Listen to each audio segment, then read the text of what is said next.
we'll kick it off. Awesome.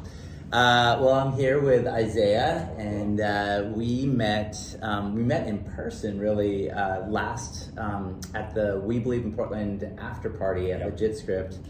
But we, I think, knew of each other through the script. Yeah. And can you talk a little bit about how you got into the script to ultimately get the internship at Cresa, which is the commercial real estate firm here. So just talk about that. Yeah, so I was finishing up at PSU, and I was trying to figure out what I was going to do.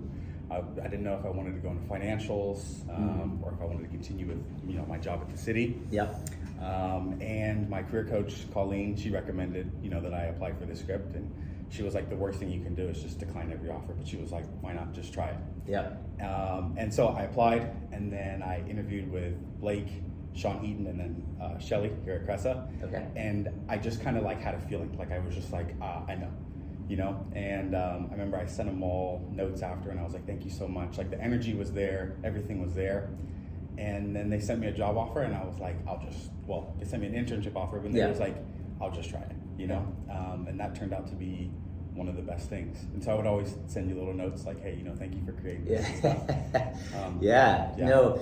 And then the next thing that happened is I've really noticed and been inspired by some of your LinkedIn posts on you sharing. I mean, for me, I love international travel, and here you are like posting these like wild stories that are pretty vulnerable of like challenges you've overcome while traveling internationally.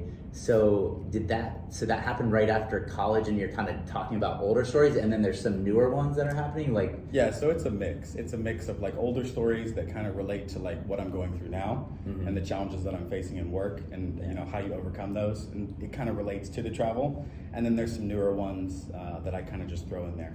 And what's one story that more people commented on, or like it connected with? Can you think of just a story the most recent one, which is I went to Turkey, and so I went to Turkey with a friend.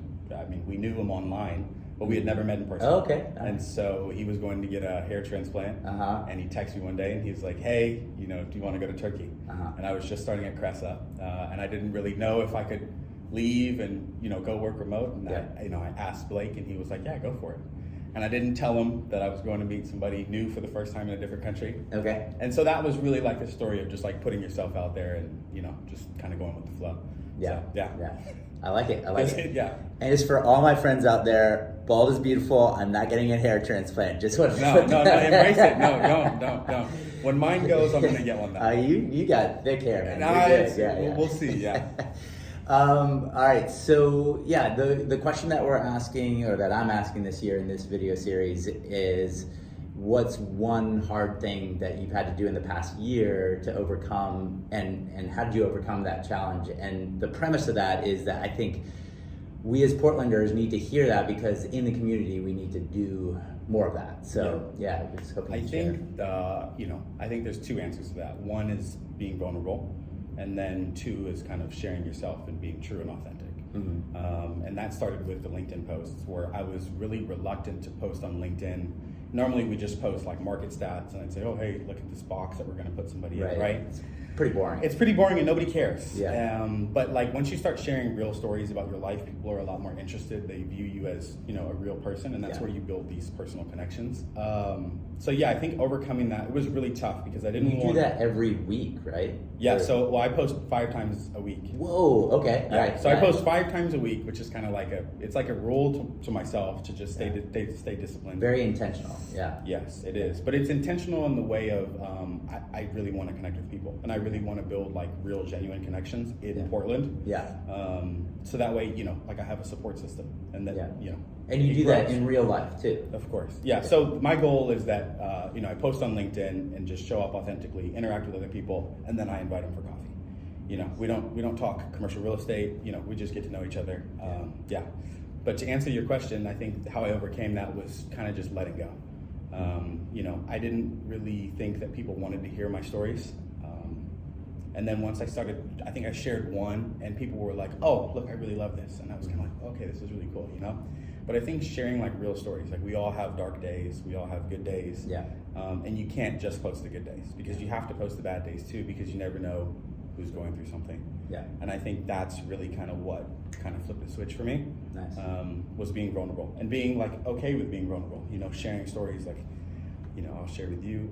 I talk a lot about, you know, life with Blake. You know, the good, the bad. You know, yeah, and that really kind of shifted my perspective, and because I never had that vulnerability in a workplace, and hearing other people that go through it, I was like, oh, this is, you know, this is kind of like my green light to put it out there. Yeah. Okay, lightning round, top 2 or 3 favorite places or things to do in and around Portland. Okay, first one is new. It's going to be Toasted S'more Company. Oh, yeah. Toasted S'more. Yeah, so like that. Nico, yeah. Yeah. And then second one is going to be Triple Lindy, which is also a new one. So Triple Lindy, yeah, they got the best chicken and waffles. These are two. You know that's a reference to a Rodney Dangerfield like movie, right? I didn't know that. All right. Anyway. Yeah, but yeah. So those are my two. Those are new. Okay. All right. Cool. Yeah, those are my 2 new ones. All right. Yeah. I think that's how we're gonna end it. All right. Thank Thanks, you. man. Yeah, Appreciate thank it. you. Yeah.